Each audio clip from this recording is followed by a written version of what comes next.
ሰላም ጤና ይስጥልኝ ውድ የደቡብ ሜድ ተከታታዮች፣ ዛሬ ለአንጎሎ 10 ምርጥ ምግቦችን እናያለን።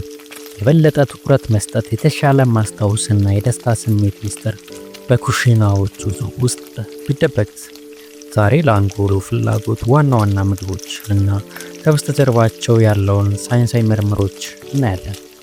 የደቡብ ሜድ ነው ውስብስብ የሕክምና ርዕሶችን ወደ ተግባራዊ ምክር የምንከፋፍልበት። እኔ እንደተለመደው ስለ ጤናችሁ አዘጋጃችሁ ደቡብ።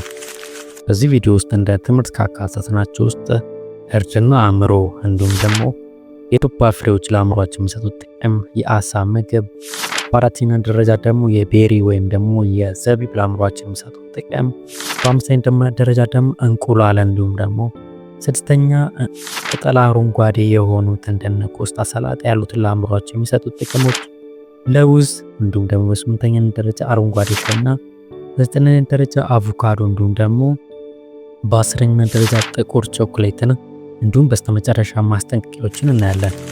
እየቀጠልን ስንሄድ እንደተለመደው ደቡብ ሜድን ሰብስክራይብ፣ ሼር በማድረግ እርዱን እንላለን። ሰብስክራይብ ያደረጋችሁ እናመሰግናለን። 10 በሳይንስ የተደገፈ የአእምሮ ምግቦችን እየቀጠልን ስንሄድ እንግዲህ ቁጥር 1 ላይ የምናገኘው እርድ ነው። እርድ እብጠትን ለመዋጋት፣ የነርቭ እድገትን ለመደገፍ፣ የደም አንጎልን ለማሻሻል እንዲሁም ደግሞ በውስጡ BDNF የተባለ ወይም ደግሞ ከአንጎል ጋር የተገናኘ የኒውትሮፊክ ፋክተር አለው። ያም ማለት የአንጎልን ያዳብራል፣ የአንጎልን ያበረታታል፣ የመንፈስ ጭንቀትና አልዛይመር የመሳሰሉትን እንዳንጋለጥ ይረዳናል። እንዲሁም ደግሞ ብሬን ድራይቭድ ኒውትሮፊክ ፋክተር ወይም ደግሞ BDNF ምንድነው ሲባል BDNF የአንጎልን በተፈጥሮ የሚያመርተው ልዩ ፕሮቲን ነው። በአእምሯችን ውስጥ የሚገኝ ፕሮቲን ነው ማለት ነው። ይህም ለአንጎል ለሴሎች እንደ ማዳበሪያ ሆኖ ያገለግላል። ለምን አስፈልገ ከተባለ አዲስ አንጎል ሴሎች እንዲያድጉ ይረዳል። እንዲሁም ደግሞ አሁን ያሉን ነርቭ ሴሎችን ያጠናክራል፣ የማስታወስ ችሎታና የትምህርት ስሜትን ያሻሽላል። በተጨማሪም አንጎልን ከእርጅናና ከጭንቀት ይጠብቅልናል ማለት ነው። ሁለተኛ ላይ ደግሞ ያለው አእምሮ ምግቦች ውስጥ የዱባ ፍሬዎች ነው። የዱባ ፍሬዎች ብዙዎቻችን በተለይ ስፔሻሊ ኢትዮጵያኖች ማንጠቀመው ግን በተለያዩ ንጥረ ነገሮች የበለጸገ ነው። በተለይ በዚንክ፣ ማግኒዥየም፣ ብረት እንዲሁም ደግሞ በመዳብ የበለጸገ ነው። ይህ ማለት እነዚህ ሁሉም ከላይ ጠቀስናቸው ለአእምሯችን በጣም ቁልፍ ውህዶች ናቸው። ለአእምሮ በጣም አስፈላጊዎች። በተለይ ዚንክ ማህደረ ትውስታን ለማሻሻል፣ ማግኒዥየም ደግሞ ለመማር እንዲሁም ደግሞ ኦክሲጅን ለማጓጓዝ ይጠቅሙናል። በአጠቃላይ በቀን አንድ ፉኛ ወይም አንድ ጭብጦ የዚህን ፍሬ ማግኘት ማለት አእምሯችን አነቃቂ ነው ማለት ነው። ሶስተኛ ደረጃ ላይ ደግሞ የምናገኘው አሳ ነው። አሳ ሳልሞን ወይም ደግሞ ሰርዲን። ይህ ለአእምሮ ተግባር ወሳኝ የሆነውን በኦሜጋ 3 በተለይ ኦሜጋ 3 በDHA እንዲሁም ደግሞ EPA የበለጸጉ ናቸው። እነዚህ ያ ማለት ትውስታን እንዲሁም ደግሞ ትምህርትን ይጨምራሉ።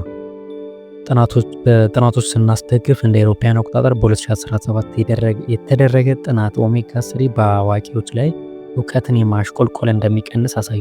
እንግዲህ እንደምታወቀው አእምሯችን 60% ስብ ነው። ያም ማለት ግሬ ማተር ነው። አብዛኛው በDHA የተሰራ ነው። ያም ማለት አንጎል በትክክለኛ መስራት አይችልም ማለት ነው። የዚህ ጥረት ካለ ጥናቶችን ጠቅለል አድርጎ ለማየት ያህል እንደ አውሮፓውያን አቆጣጠር በ2017 በኒውትሪሽን ኦፍ ጆርናል ላይ የተደረገ ግምገማ እንዳመላከተው ሆኖ DHA እና EPA ያሉ ኦሜጋ 3 የአንጎልን ከእርጅናና በእጅጉ ይከላከሉ ነው። በተለይ የማስታወስ እንዲሁም ደግሞ ነገሮችን የመርሳት አደጋን እንኳን ሳይቀር ይቀንሳሉ። በሳምንት 2 ጊዜ አሳ ለአእምሯችን መስጠት ብዙ አእምሯችን ይቀይራል። እንግዲህ በአሳ ውስጥ ያሉት ኦሜጋ 3 እንዴት ነው የሚሰሩት ሲባል እንዴት እንደሚሰራ ስና DHA የሳይናፕቲክ ፕላስቲክነትን ያሻሽላል። ማለት ሳይናፕቲክ ማለት የአእምሯችን ነርቭ ሴሎች የሚገናኙበት መገጣጠሚያ ቦታ ማለት ነው። የአንጎል ሴሎች እንዲግባቡ ችሎታቸውን ይጨምራል። በተለይ ደግሞ EPA ደግሞ እብጠትን ይቀንሳል። ይህም በጊዜ ሂደት የአንጎል ሴሎችን ሊጎዱ የሚችሉትን ያሻሽላል። ሁለቱም አብሮ ይሰራሉ ማለት ነው። ይህም የአንጎልን ከእርጅና መቀነስ፣ አልዛይመር ለመከላከልና ስሜትና ትውስታን እንዲሁም ፎከስ ለመጨመር ያገራል። የእነዚህ ምርምሮችን በመጨረሻው ላይ ዲስክሪፕሽን ላይ ወይም ደግሞ ኮሜንት ላይ እናስቀምጥላችኋለን ሶርሶቹን። በአራተኛ ደረጃ ያለው የቤሪ ፍሬዎች ወይም ደግሞ ዘቢብ። እነዚህ የደም አንጎል እንቅፋትን የሚያሻሽሉ እንዲሁም ደግሞ በአንቲሲን የበለጸጉ ጸረ ባክቴሪያ መድኃኒቶች የታሸጉ ናቸው። በተለይ በአንጎል ሴሎች መከላከል ያለውን ግንኙነት ያሻሽላሉ። በኦክሳይድ ጭንቀት ይከላከላሉ።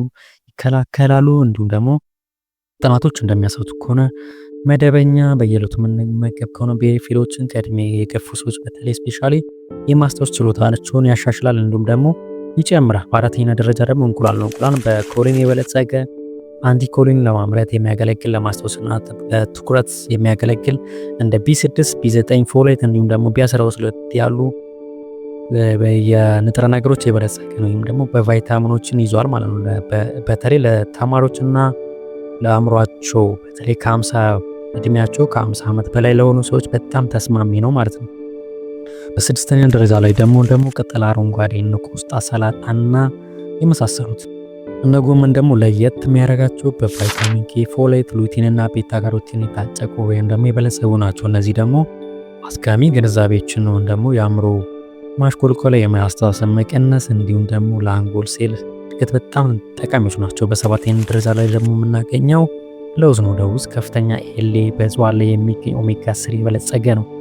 ያ ማለት ጸረ አንቲኦክሲዳንትን ባህሪ ያለው ፍሪ ራዲካሎችን ያጠቃል፣ ያጠፋል። እንዲሁም ደግሞ UCLA ጥናቶች የለውዝ ጠቃሚ በግንዛቤ ፈተናዎች እንዲሁም ደግሞ አፕቲቲዩድ ተፈታኞች ግንዛቤ ወይም ጀነራላይዝድ እውቀት እንዲኖረን የሚያበረታታ ነው። በተለይ ስፔሻሊ ተማሪዎች ቢጠቀሙ በጣም ጠቃሚ ነው ማለት ነው። በተጨማሪም ስሜትን ይደግፋል፣ ሙድን ያስተካክላል፣ ብሬናችን ጥሩ አክቲቪቲ ያደርጋል፣ እብጠትን ይዋጋል። በስምንተኛ ደረጃ ላይ ደግሞ የምናገኘው አረንጓዴ ሻይ ነው። አረንጓዴ ሻዮች ለየት የሚያደርጋቸው ለአእምሯችን እንዴት ይጠቅማሉ ከተባሉ በኤልታይኒን የበለጸጉ ናቸው።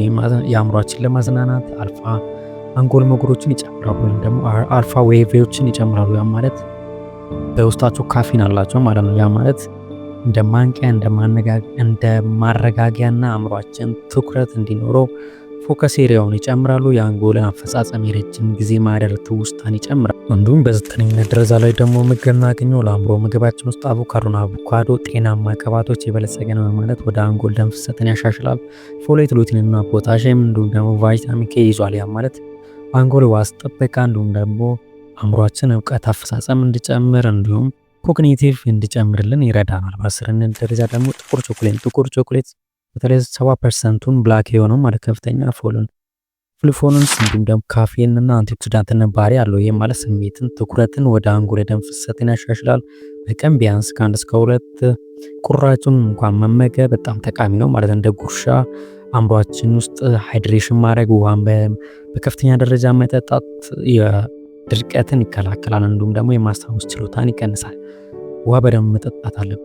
እንዲሁም እነዚህ ምግቦች ስንጠቀም እንደ ሳይድ ኢፌክት ወይም ደግሞ ጎንዮሻቸው ምን ማስወገድ አለብን ከተባለ ከመጠን በላይ ስኳር ይዘት ያላቸው የተቀነባበሩ ምግቦች ወይም ደግሞ ትራንስፋቲ አሲድ የያዙ የአንጎል መጠንን ሊቀንሱ የሚችሉ አእምሯችን ሴሎች ሊጎዱ የሚችሉትን ባለመመገብ አእምሯችን መንከባከብ ይቻላል እንላለን። ደቡብ መሄድ እናመሰግናለን። መልካም ቆይታ።